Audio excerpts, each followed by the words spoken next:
capable, un Dieu capable,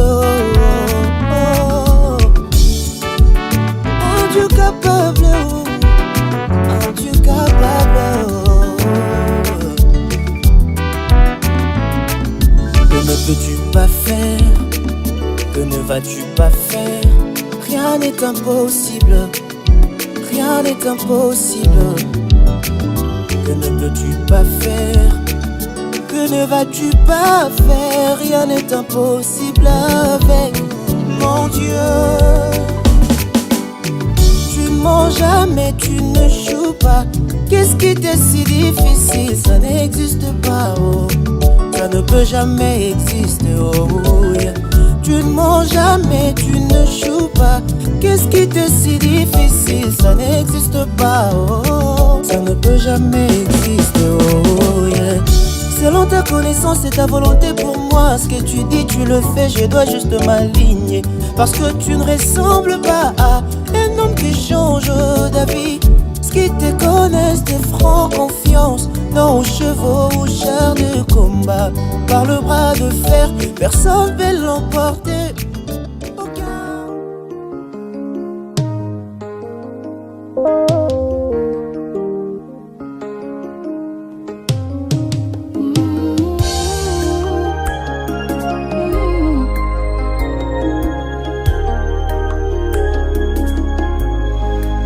Pour tout ce que tu es, pour tout ce que tu fais, je ne vois rien d'autre que ton amour. Tu m'as aimé, tu m'as élu, personne d'autre ne peut contredire. Peu importe le temps, peu importe c'est dur, ton amour nous rend victorieux. Qui peut s'élever, qui peut résister à ta parole qui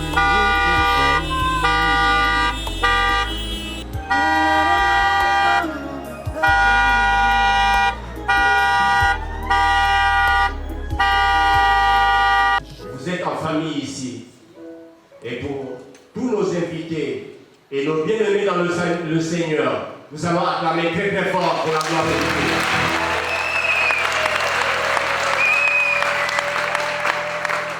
5 personnes de chaque famille, vous allez dehors, des instructions vous seront données là-bas.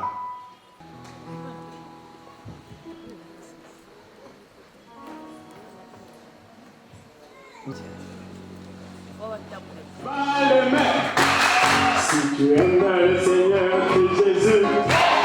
Si tu aimes le Seigneur, crie Jésus. Si tu aimes le Seigneur, crie Jésus. Si tu aimes le Seigneur, si tu aimes le Seigneur, si tu aimes le Seigneur, danse encore. Si tu aimes le Seigneur, danse avec moi. Si tu aimes le Seigneur, danse avec moi. Si tu aimes le Seigneur, si tu aimes le Seigneur, si tu aimes le Seigneur, crie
vite là-bas, quelques bombes, vite.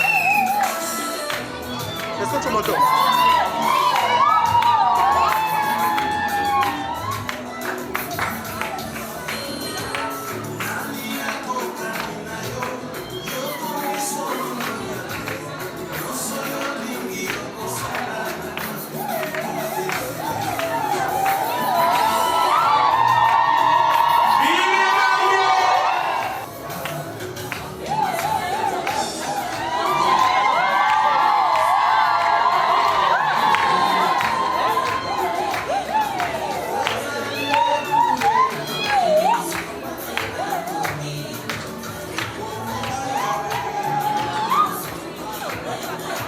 Frère, je passe sur ma téléphone, ça dérange. On va me montrer aussi la rouge. Passe sur ma téléphone. Vive les mariés!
Gloire à Jésus.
La gestion des enfants, s'il vous plaît.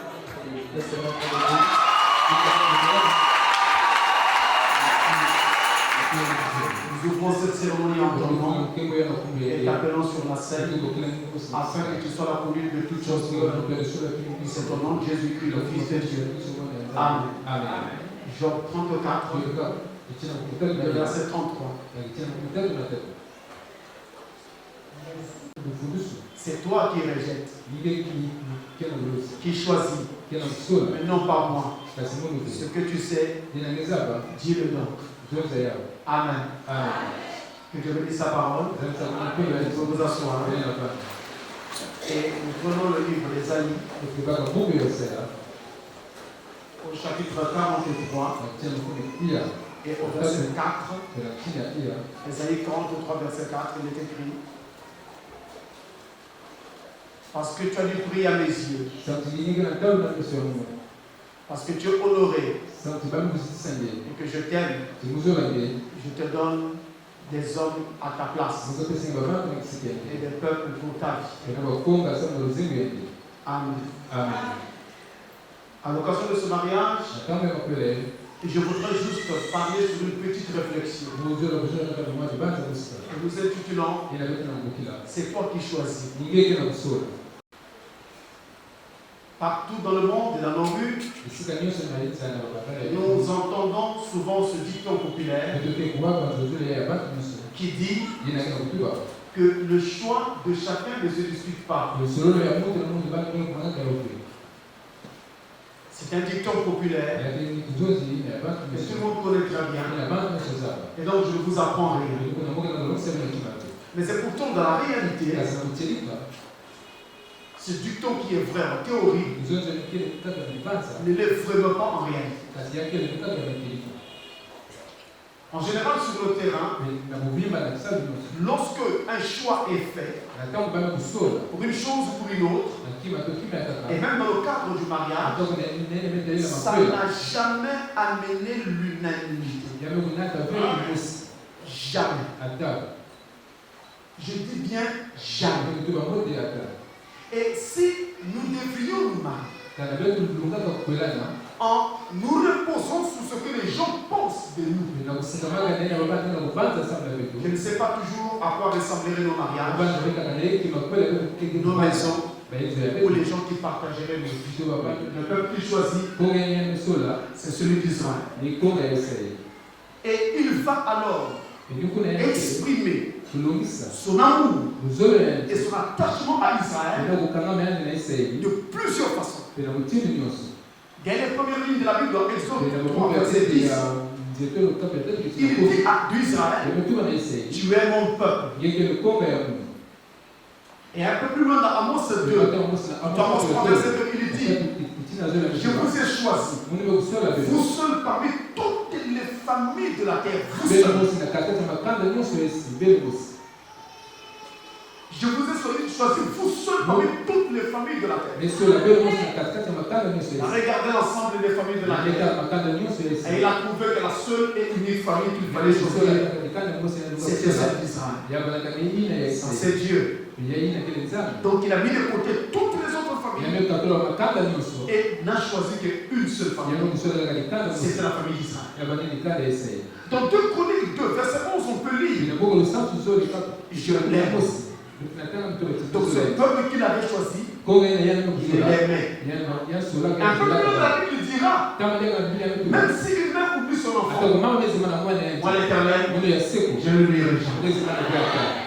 Je n'oublierai jamais Israël. Parce qu'il l'avait aimé et il avait choisi dans toutes les familles de la terre.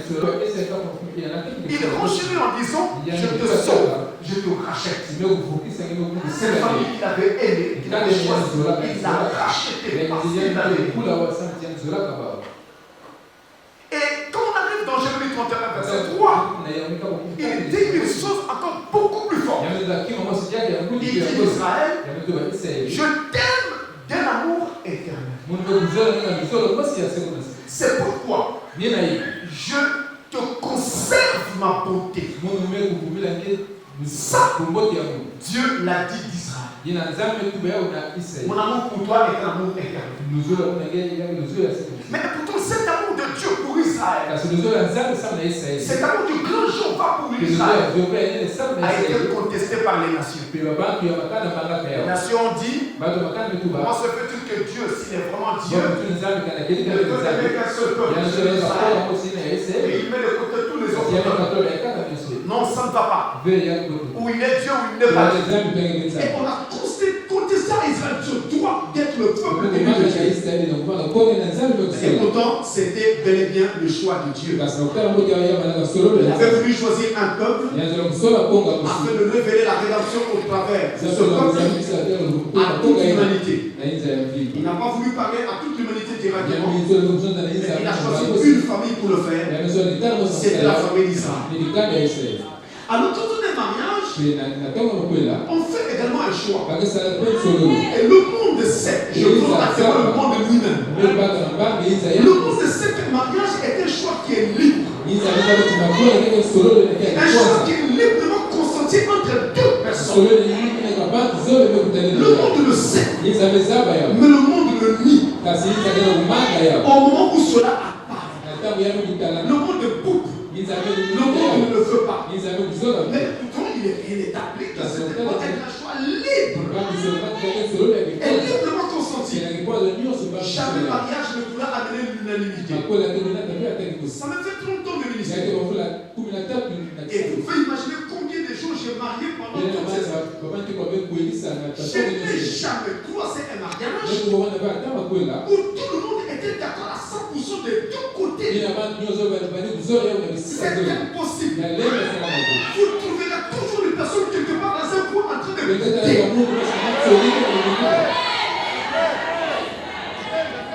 Mais je dois dire ici que le fait qu'il y ait quelqu'un qui boude ne fait pas qu'un mariage soit faux. Celui qui boude pour ses raisons personnelles. Mais ceux qui se marient pour les raisons à elles. Un adage dit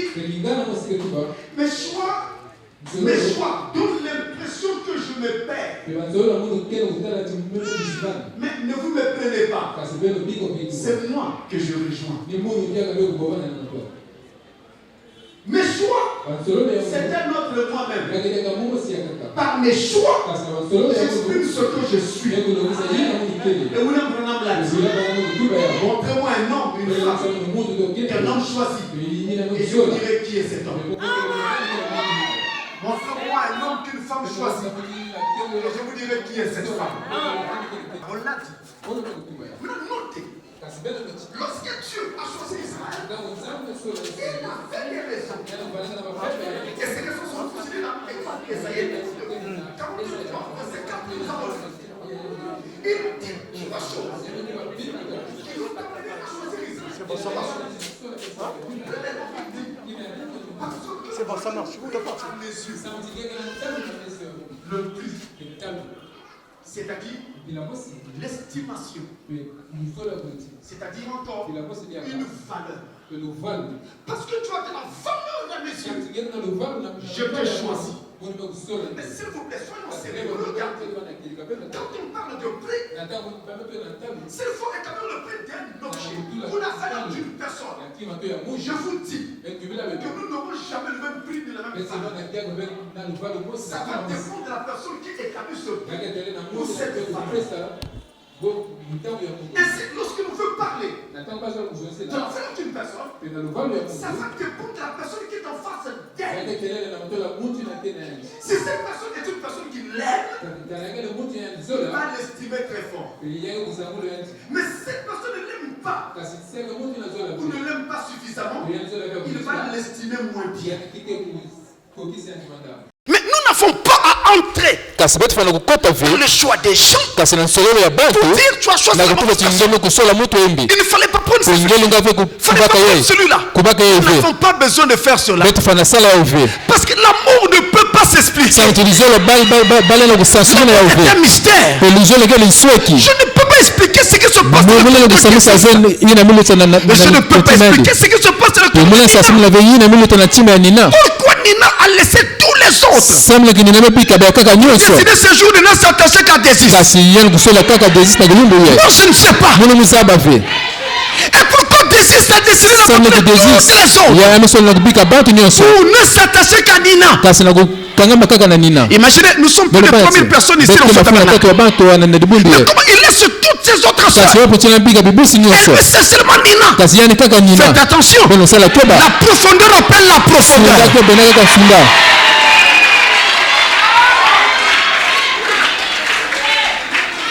Et Dieu te dit que l'homme donc ne sépare pas ce que Dieu a joint. Il y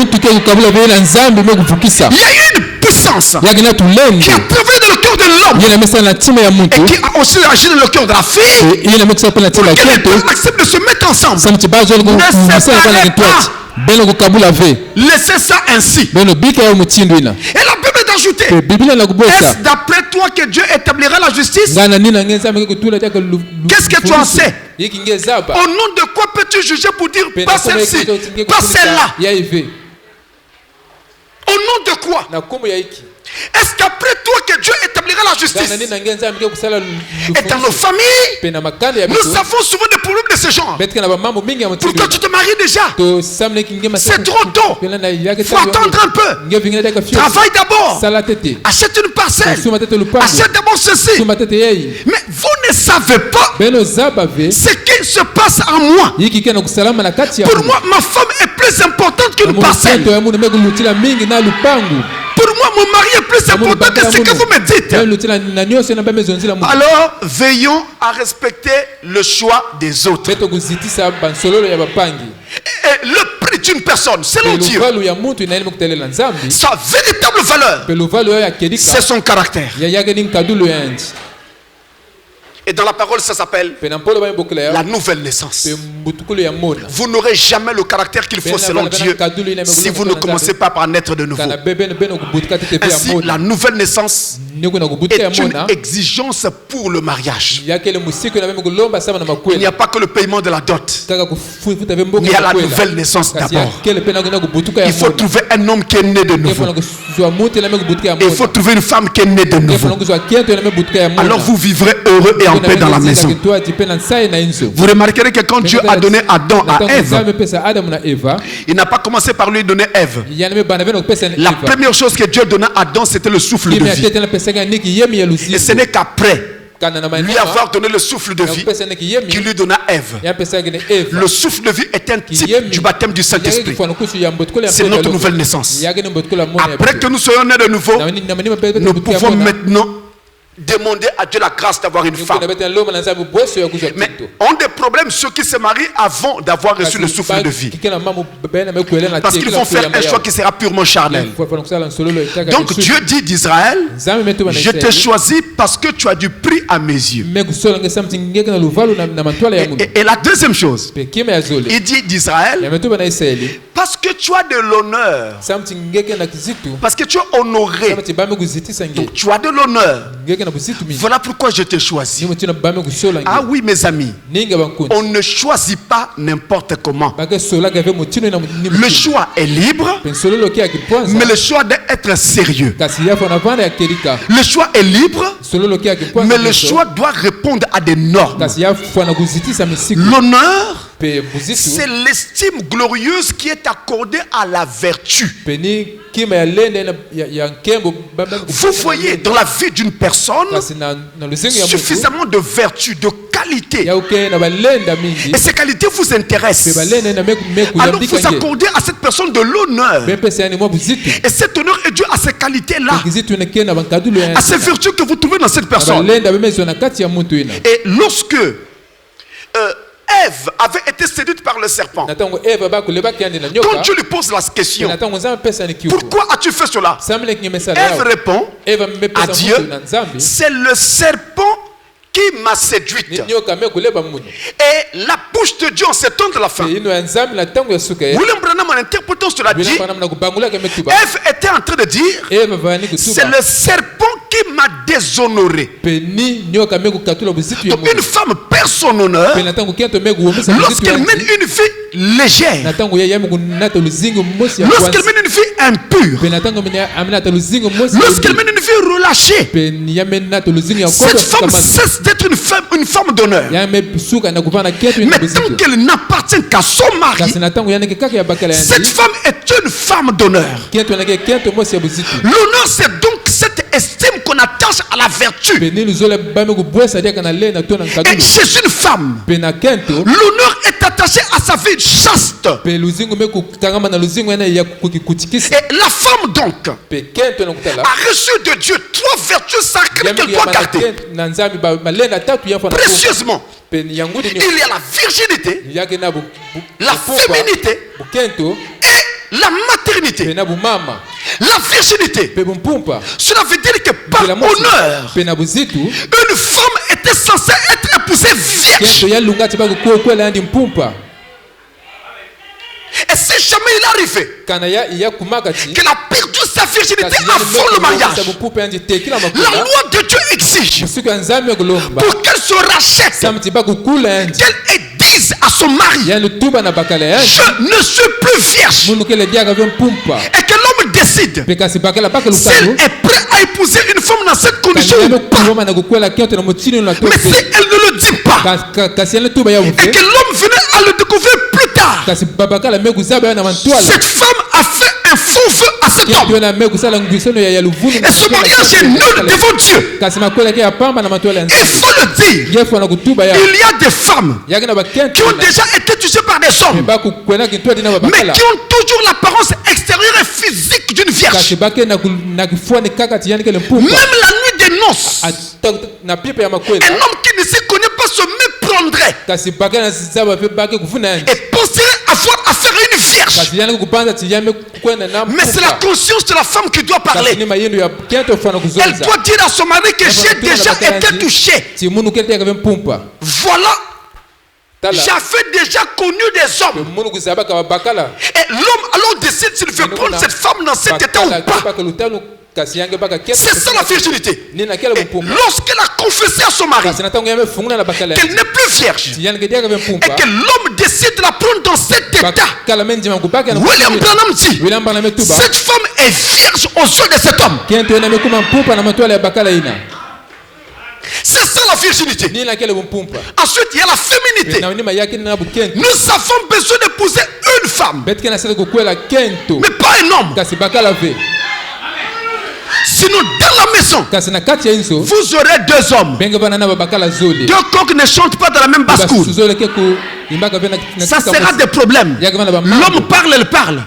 L'homme conseille, elle réagit. L'homme gronde, elle aussi elle gronde. Ce n'est pas une femme. L'homme la regarde dans les yeux pour la gronder. Elle aussi elle regarde dans les yeux. Elle fait même remarquer à son mari. Il faut faire attention. Quand j'ai grandissé chez nous, j'ai tapé mes frères. Jusqu'à lui dire tu blagues, je te tape.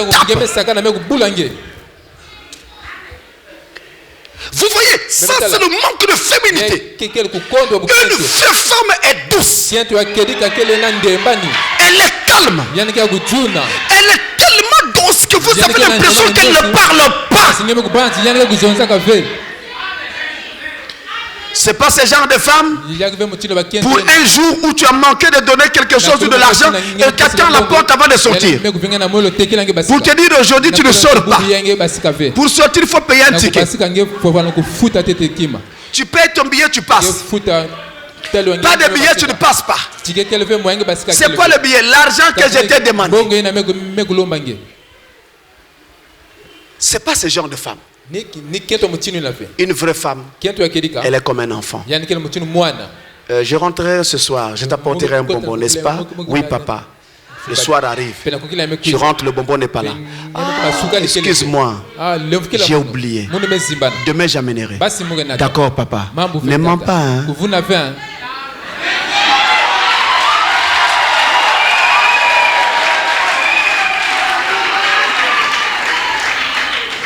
Une vraie femme doit faire cela. Mais celle qui n'est pas féminine. Quoi?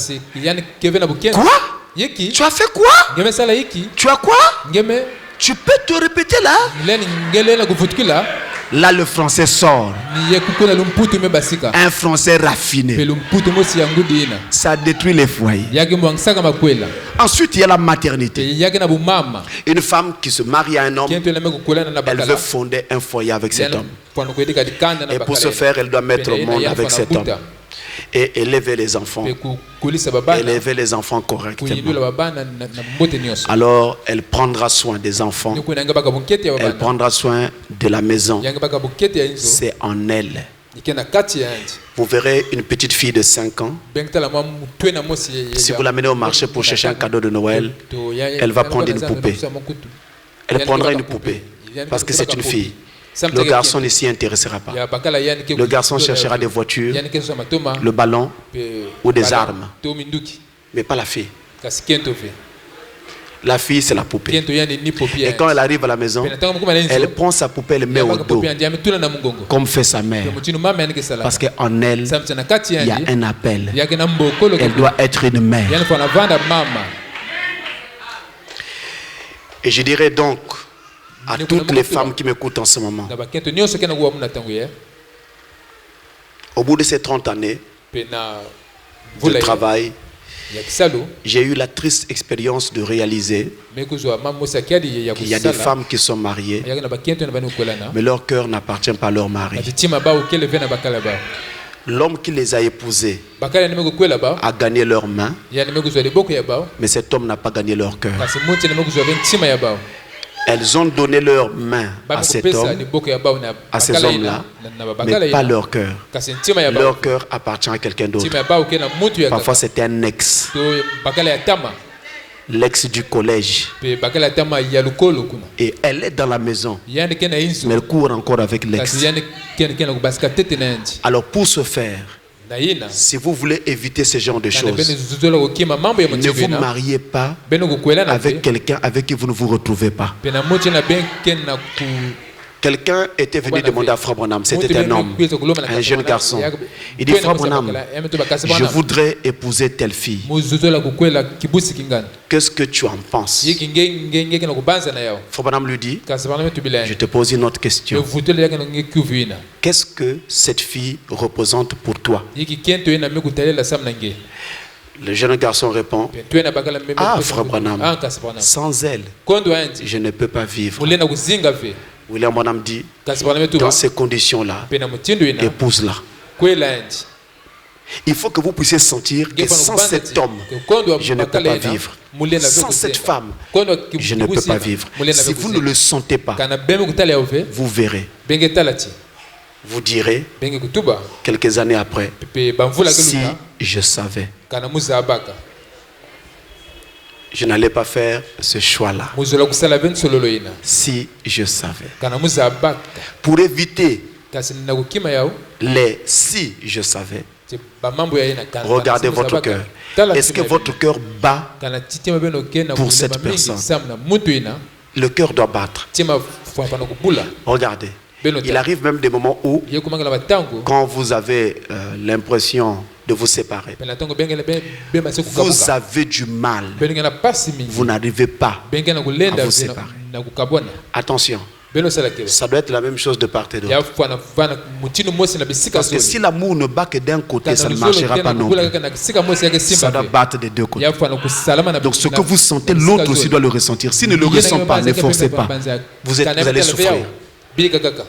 Ça fait 30 ans, mes amis. Vous allez souffrir. Et la troisième chose que Dieu va dire donc à Israël, je t'aime. Tu as dû prier à mes yeux. Tu es honoré. Alors je t'aime. Je t'aime. C'est l'amour. C'est la base initiale. Et primaire. Je dis bien primaire du mariage. La toute première base. Quand Dieu avait vu qu'Adam était triste parce qu'il était seul, Dieu lui donna Ève. Et au départ, remarquez qu'on ne l'appelle pas Ève, on l'appelait femme. En hébreu, Isha, ce qui veut dire un autre moi-même. Donc quand je la vois, je me retrouve moi-même en elle. Donc ma femme devient mon reflet miroir.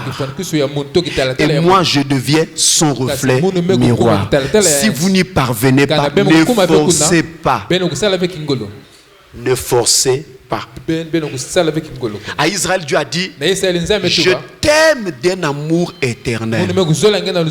C'est pourquoi je te conserve ma bonté. L'amour que je t'ai donné n'est pas un amour temporel. C'est pas pour une durée donnée, mais c'est pour l'éternité. C'est pourquoi que tu tombes, que tu te relèves, peu importe ce qui arrive, je t'aime et je reste là. Et c'est ce que je conseille à Désis et à Nina. Vous devez trouver cet élan dans votre cœur. Que l'un tombe ou qu'il se relève, restez là. On s'aime pour le meilleur et pour le pire. Et il y a un adage encore qui dit, le meilleur choix, c'est celui qu'on ne regrette pas. C'est toi qui choisis. Que Dieu vous bénisse. Alors maintenant, nous allons appeler le couple pour la bénédiction nuptiale. Alors ils vont vous donner le dos pendant une poignée de minutes. Ils vont vous donner le dos. Juste pendant quelques minutes. Après, ils vont prendre une meilleure position. Nous allons juste poser quelques questions à l'assistance. Il n'est pas bon qu'il voit, qu'il répond en cas de réponse négative.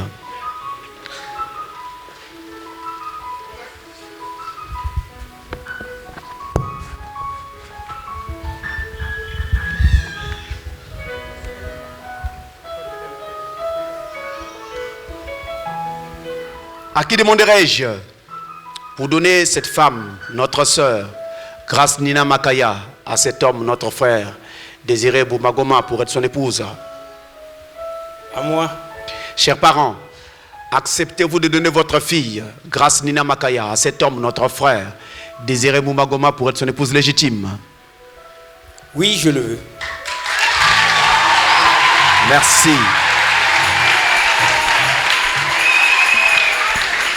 C'est sans équivoque.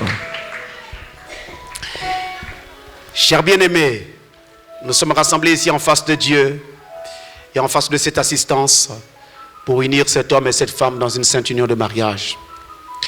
Ce qui est recommandé par Saint Paul comme étant quelque chose d'honorable parmi tous les hommes. Il n'est pourtant pas donné à qui que ce soit de s'y engager imprudemment ou avec légèreté, mais judicieusement, raisonnablement et dans la crainte de Dieu. Dans cette sainte cérémonie, ces deux personnes ici présentes sont venues pour être unies. S'il y a des gens ici qui connaissent un motif juste pour lequel ils ne devraient pas être légalement unis dans ce saint mariage, qu'ils le confessent maintenant. Y a-t-il ici quelqu'un qui connaît un motif pour lequel on ne devrait pas marier ce couple, alors qu'il le fasse connaître en levant la main pendant que nous attendons? Le diacre regarde là-bas dehors. Y a-t-il une main même là-bas dehors?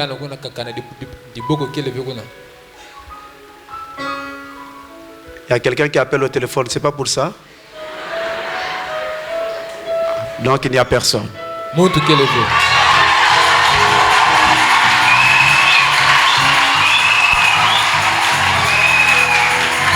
Alors, à partir de cet instant, qu'il garde le silence pour toujours. Ne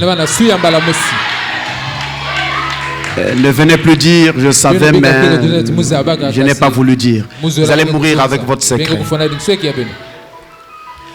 Alors, je vous demanderai, vous exigerez, vous demanderez vous deux, comme vous répondez sûrement au jour du jugement, lorsque les secrets de tous les cœurs seront dévoilés, que si l'un d'entre vous connaît un quelconque empêchement pour lequel vous ne devriez pas être légalement unis dans ce saint mariage, confessez cela maintenant. Car soyez assurés que tout mariage qui est uni autrement que le permet la parole de Dieu, ce mariage n'est pas légal. Y a-t-il quelque chose? Non, il y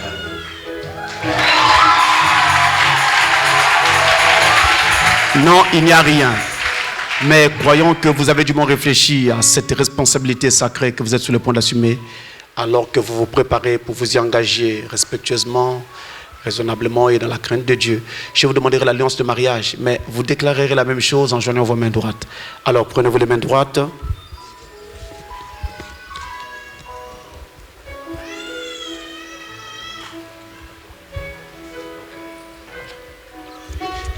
Chers frères, Désiré Boumagoma, voulez-vous accepter cette femme, notre sœur, Grâce Nina Makaya, comme votre épouse légitime pour vivre ensemble dans cette sainte condition de mariage?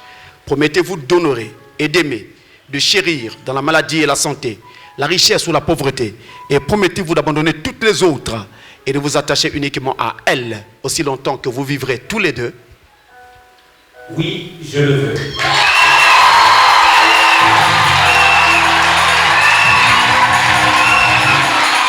C'est sans équivoque également, sans équivoque. C'est sans hésitation.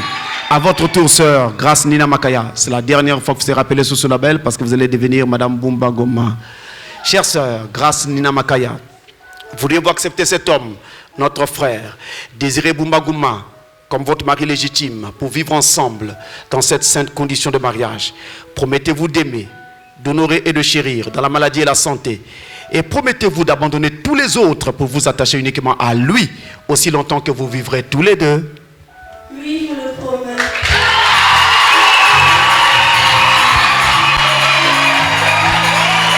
C'est sans équivoque également. alors j'exigerai un signe que cette alliance sera toujours gardée.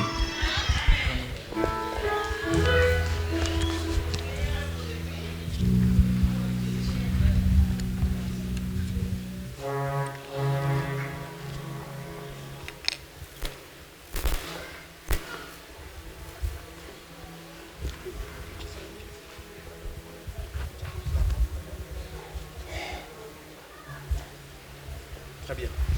Alors, vous prenez cet anneau, vous mettez à la main gauche de votre épouse, l'annulaire gauche, l'avant-dernier doigt, l'annulaire gauche, la main gauche, l'avant-dernier doigt. Faites en sorte que les caméramans puissent immortaliser l'événement.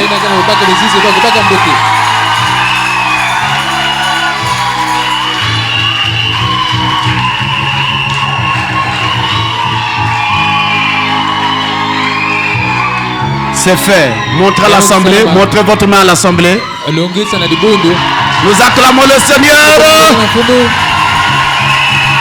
À votre tour, ma soeur. L'annulaire gauche, l'avant-dernier doigt de la main gauche, l'avant-dernier doigt. Vous pouvez vous mettre un peu en retrait. Voilà.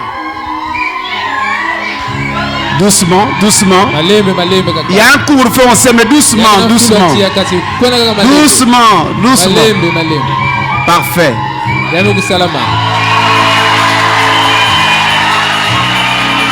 Alors, à présent, veuillez joindre à nouveau vos mains droites et les poser sur la Bible. Nous allons incliner nos têtes pour la prière de bénédiction nuptiale.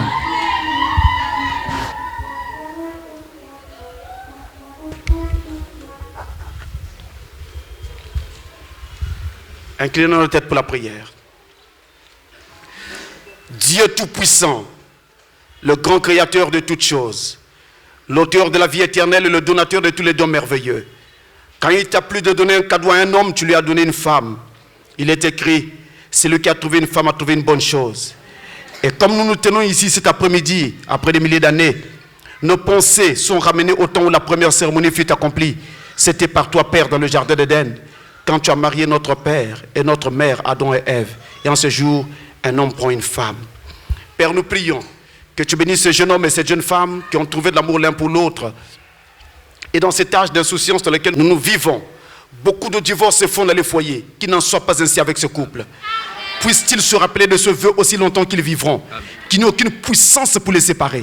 Je te prie, Père, comme tu as béni Isaac et Rebecca, les as rendus féconds et heureux dans leur vie. Nous prions que tu fasses de même pour ces jeunes hommes et cette jeune femme qui se sont convenus sur ceci, en ont parlé l'un et l'autre en secret. Et ils sont venus en cet endroit pour faire une promesse. Ils sont venus à l'église et ils l'ont fait, ils l'ont déclaré en cet endroit public. Maintenant, Père, par la puissance de la commission qui m'a été donnée par le Dieu Tout-Puissant et qui m'a été témoignée par un ange pour être son serviteur, et en tant que ministre de l'Évangile, selon Éphésiens 4:11 et auxiliaire de Malachie 4, par cette autorité, je prononce maintenant cet homme et cette femme, mari et femme, dans le nom tout-puissant du Seigneur Jésus-Christ. Amen.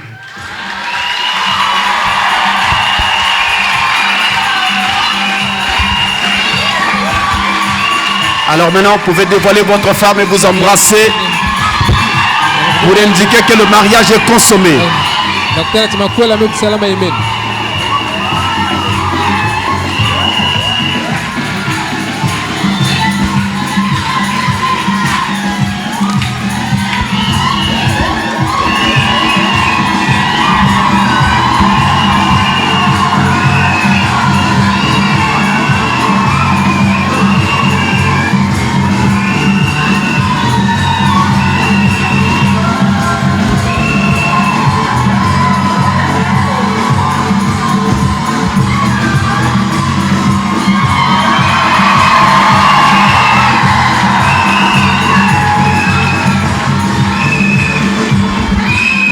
C'est fait déjà. On dirait que c'était trop rapide. Ils ne sont pas d'accord. Bozongela, Bozongela.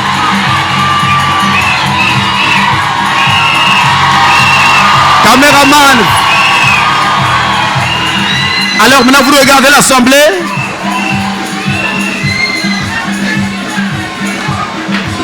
Vous regardez l'assemblée et la sœur peut mettre son voile autour de l'épaule de son mari parce qu'il est écrit que désormais la domination reposera sur son épaule.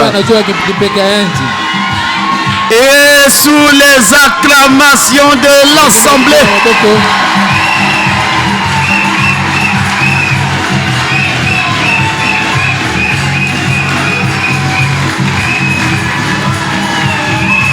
Alors,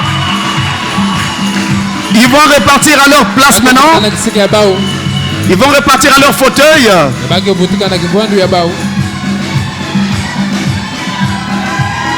Les filles d'honneur, les filles d'honneur.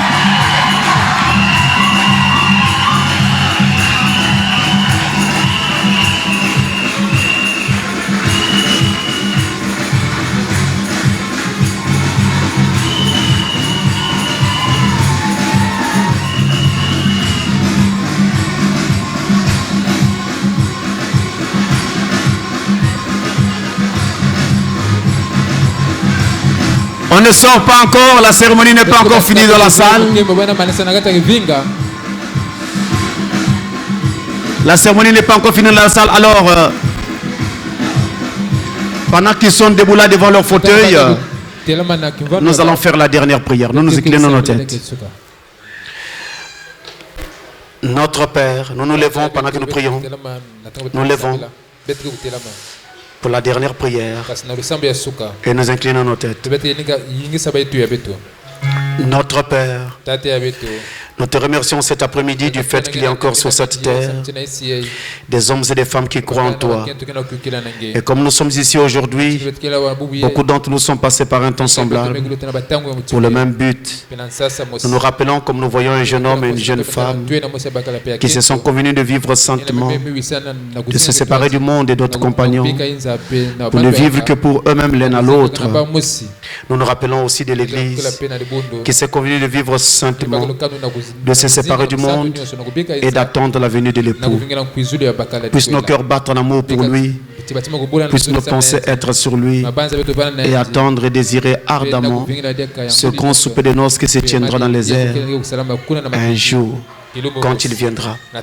Même s'il tarde, il viendra. Et comme nous partons maintenant, puisse ceci être réuni dans nos pensées et nos cœurs, et puissions-nous nous engager à toi de nouveau pour vivre sans souillure, éloigné du monde, afin qu'un jour nous soyons participants de cette grande cérémonie qui vient bientôt. Nous le demandons au nom du Seigneur Jésus-Christ. Amen. Que le Seigneur vous bénisse. Nous passons à la signature de l'acte de mariage religieux et nous invitons M. Makaya, chef de famille.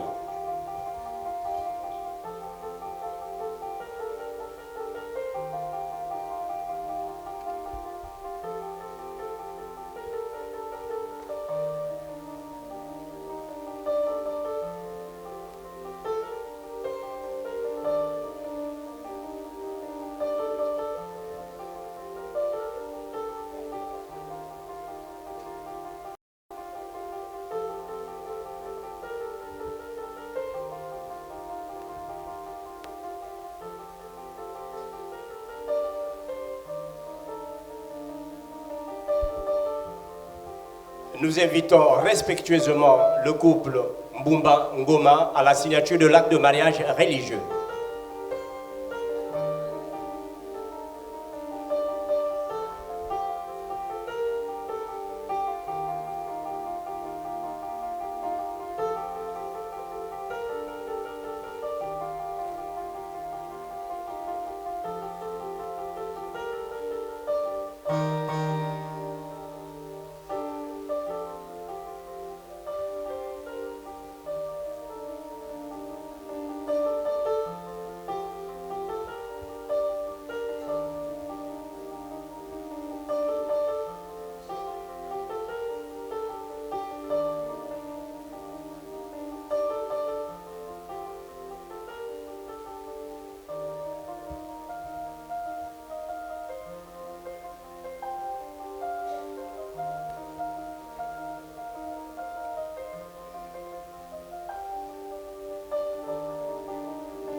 Nous invitons respectueusement le pasteur Francis Chinona à la signature de l'acte de mariage religieux.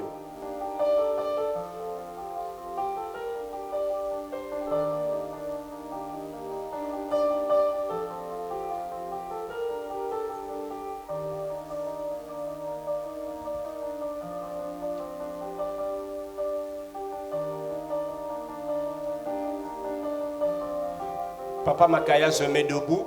Le chef de famille reçoit des mains du pasteur Francis Chinona l'acte de mariage religieux.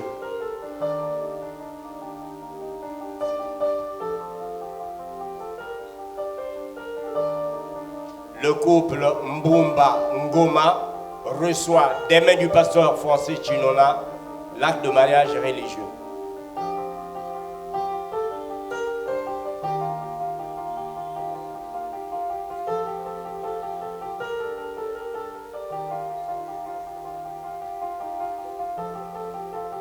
À tous nos invités, nous vous disons ceci.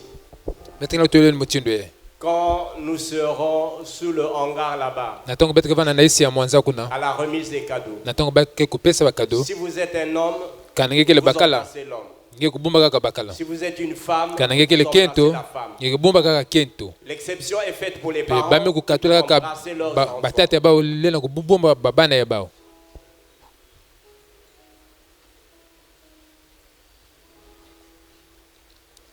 Pas d'embrassade à la remise des cadeaux aussi, à cause du Covid.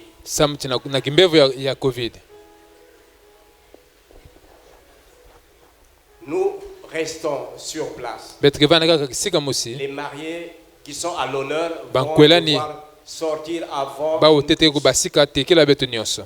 Au reste, les diacres vous donneront le top pour sortir. Nous restons sur place. On nous demande de sortir pour éviter de gâcher la fête.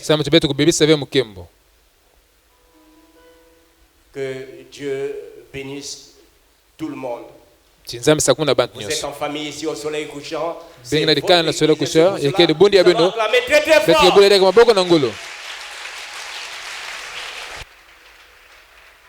Une fois de plus, nous disons merci Seigneur parce que c'est notre Dieu qui a permis.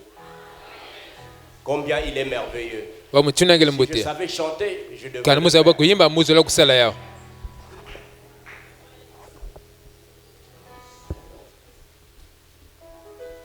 Nous acclamons encore pour la gloire du Seigneur.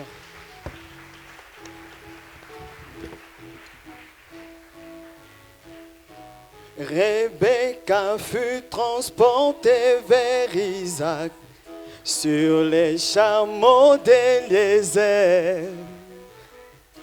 Branham conduisit l'épouse parole devant la face du Seigneur. Oui, Isaac enlève le voile de Rebecca prête pour toi. Oui, Becky, enlève le voile. Isaac est là devant toi. Oui, Isaac, enlève le voile de Rebecca prête pour toi. Oui, Becky, enlève le voile, Isaac est là devant toi. Rebecca fut transportée vers Isaac sur les chameaux d'Eliezer. Branham conduisit l'épouse parole devant la face du Seigneur. Oh oui, Isaac, enlève le voile de Rebecca prête pour toi. Oui, Becky, enlève le voile, Isaac est là devant toi. Oh oui, Désis, enlève le voile de Nina prête pour toi. Oui, Nina, enlève le voile. Daisy, c'est là devant toi. Oh oui, Daisy, enlève le voile. De Nina, prête pour toi. Oui, Nina, enlève le voile. Daisy, c'est là devant toi. Rebecca fut transportée vers Isaac sur les chameaux d'Éliézer. Branham conduisit l'épouse par homme devant la face du Seigneur. Oh oui, Becky, enlève le voile de Rebecca prête pour toi. Oui, oui, Becky, enlève le voile. Alléluia. Oui, Isaac, enlève le voile de Rebecca prête pour toi. Oui, Becky, enlève le voile. Oh oui, Isaac, enlève le voile de Rebecca prête pour toi. Oh oui, Becky, enlève le voile. Isaac est là devant toi. Oh oui, Isaac, enlève le voile de Rebecca prête pour toi. Oh oui, Becky, enlève le voile. Isaac est là devant toi. Oh oui, Isaac, enlève le voile de Rebecca prête pour toi.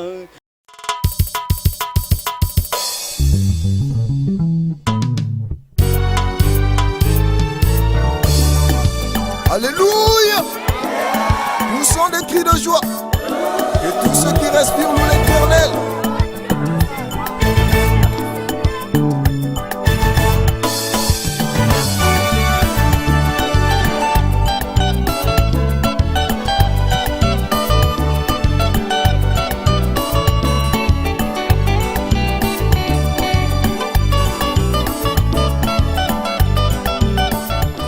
Nous nous mettons debout pour recevoir les mariés.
Tu m'as sélectionné, Jésus, tu m'as sélectionné.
pas toujours ce que je serai demain.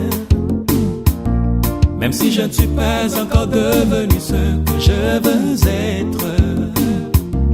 Mais il est vrai, je ne suis plus ce que j'étais. Car un jour sur le chemin de ma vie, j'ai rencontré cet homme de Jésus-Christ. Et sa lumière éternelle m'éclaira, me manifestant comme étant un fils élu, élu dès avant la fondation du monde, avant même qu'il n'existât le moindre atome. Déjà j'existais dans la pensée de Dieu. Pour sa gloire, il m'a manifesté sur la terre, pour accomplir ses desseins éternels. Voilà pourquoi je peux être un homme riche ou pauvre, un homme connu ou un homme méprisé dans la vie. Ce qui est important pour moi, c'est le fait d'être connu de l'Éternel.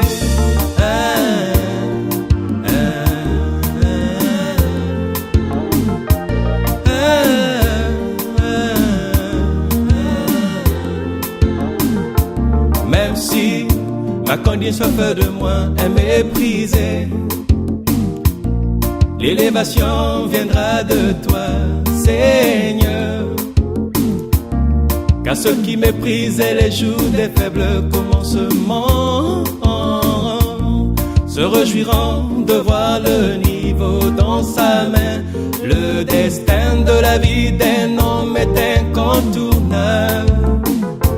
C'est un chemin tracé d'avance par le Seigneur Jésus. Inévitablement il passera par là. Qu'on le veut pas, moi je crois que dans ma vie je serai béni, béni par la main de l'Éternel. Car lorsque Dieu ouvre une porte, qui peut la fermer, ou quand il ferme, qui peut l'ouvrir? C'est la bénédiction de l'Éternel qui enrichit. Il ne la fait suivre d'aucun chagrin. Comme le lys de la vallée, je m'élèverai au travers les eaux boueuses de la vie, jusqu'à la contemplation du soleil de la bénédiction.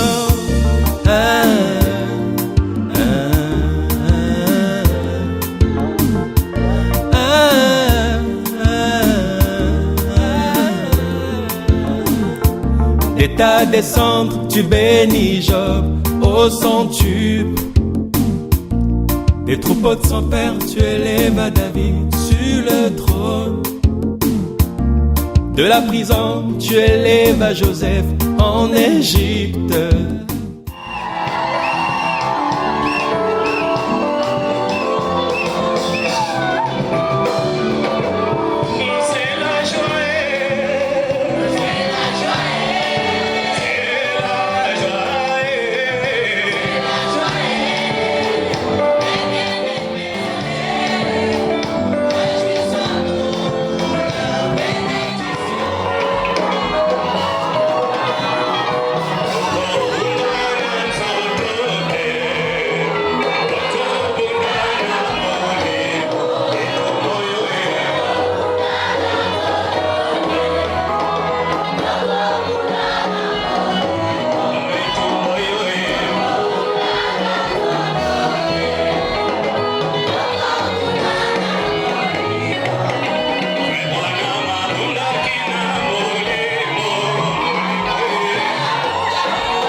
can't you do?